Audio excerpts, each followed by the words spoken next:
What if one of North America's largest cities existed centuries before Columbus, and most of us have never even heard its name?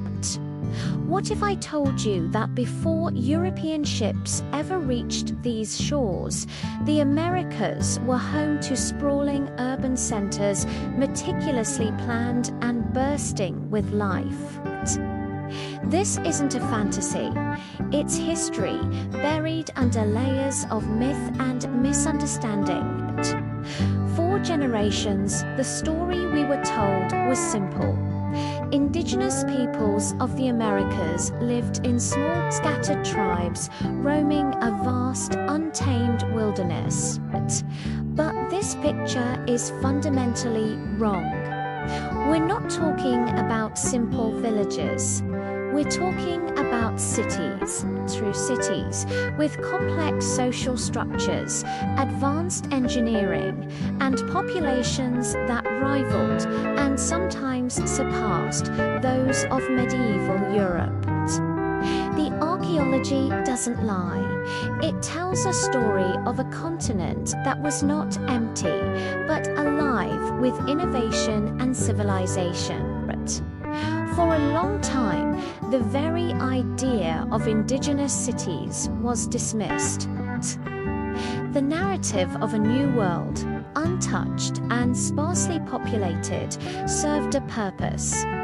It justified expansion and conquest. Early European accounts often marveled at the scale and organization of the cities they encountered, only for these records to be downplayed or ignored by later historians.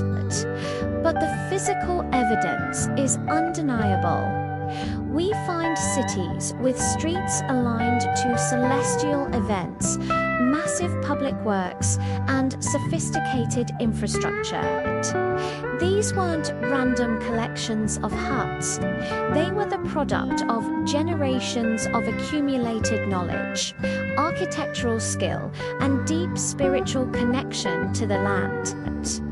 The myth of an empty America is just that myth. The truth is far more complex and impressive. Let's travel to the heart of North America, near modern-day St. Louis. Here, around the year 1100, stood a metropolis called Cahokia.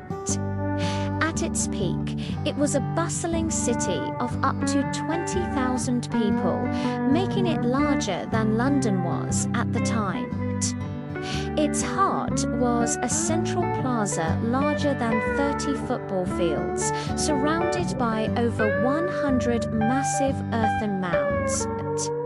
The largest of these, Monk's Mound, is a terraced pyramid that stands 10 stories tall, built with basket after basket of earth carried by hand. It was the center of political and religious life for a society that stretched for hundreds of miles. Cahokia had planned neighborhoods, defensive walls, and even a series of Woodhenge's large solar calendars used to track the seasons and celestial events. This wasn't just a settlement. It was the capital of a complex society, a hub of trade and culture that connected people from the Great Lakes to the Gulf of Mexico. Now, let's journey further south into Mesoamerica, a region that was a cradle of urbanism for millennia.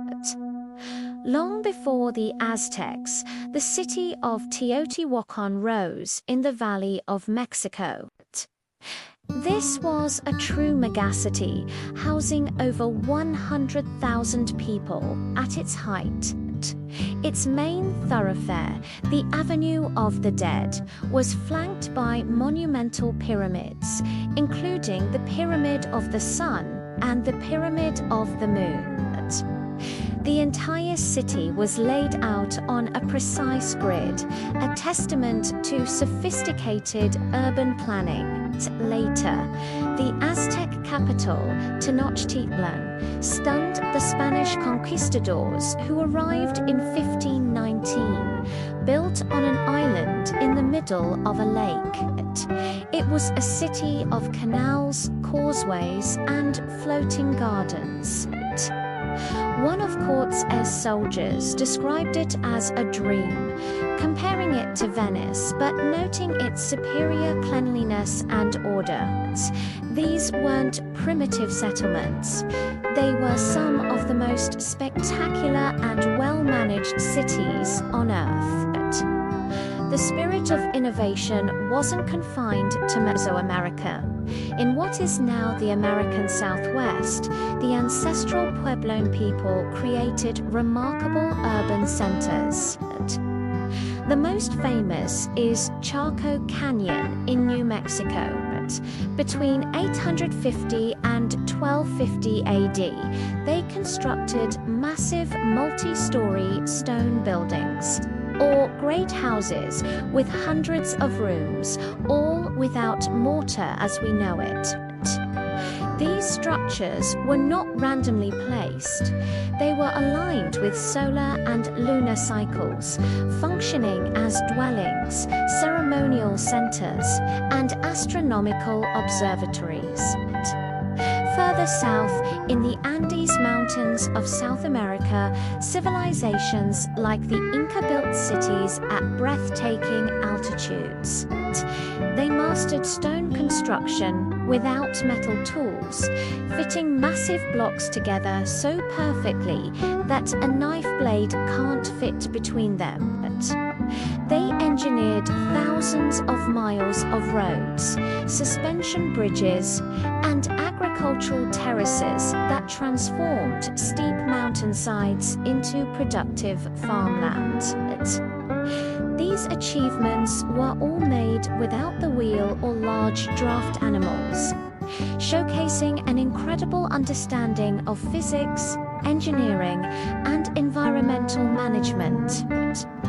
The planning behind these cities was anything but accidental. It was a science. Urban designers in the Americas grappled with the same challenges as their counterparts across the world: water management, food distribution, sanitation, and defense. In the lowland Maya cities, engineers built reservoirs and canal systems to manage the seasonal rains. In the Andes, intricate aqueducts brought fresh water from mountain springs down to the cities and farms. Food was stored in massive granaries designed to prevent spoilage, ensuring the population could withstand lean years. At the core of every city was a ceremonial center, a sacred space that oriented the community and connected the earthly realm to the cosmos. This wasn't just about building shelters, it was about creating a balanced, sustainable, and meaningful environment for thousands of people to thrive. Every road, every plaza, and every building was part of a larger, deliberate design. So, what happened to these incredible cities? Why did so many disappear, leaving only ruins behind?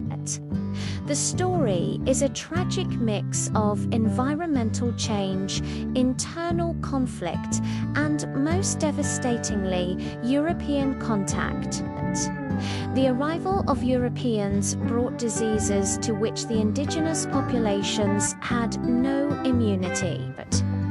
Epidemics swept across the continent, wiping out up to 90% of the population in some areas. Cities that had thrived for centuries were emptied in a matter of decades. Those that survived were often deliberately destroyed. Temples were torn down and replaced with churches. Palaces were dismantled. Great cities like Tenochtitlan were razed and rebuilt as colonial capitals, burying the original civilization underneath it. What followed was a historical erasure. The achievements of these societies were minimized, their history rewritten to portray them as primitive. The ruins that remained were seen not as evidence of a lost golden age, but as curiosities from a savage past. Before 1492, the Americas were not an empty wilderness. They were a world of cities, a world of architects, engineers, astronomers, and artists. From the earthen pyramids of the Mississippi Valley to the stone fortresses of the Andes, indigenous peoples built societies that were complex, organized, and deeply advanced.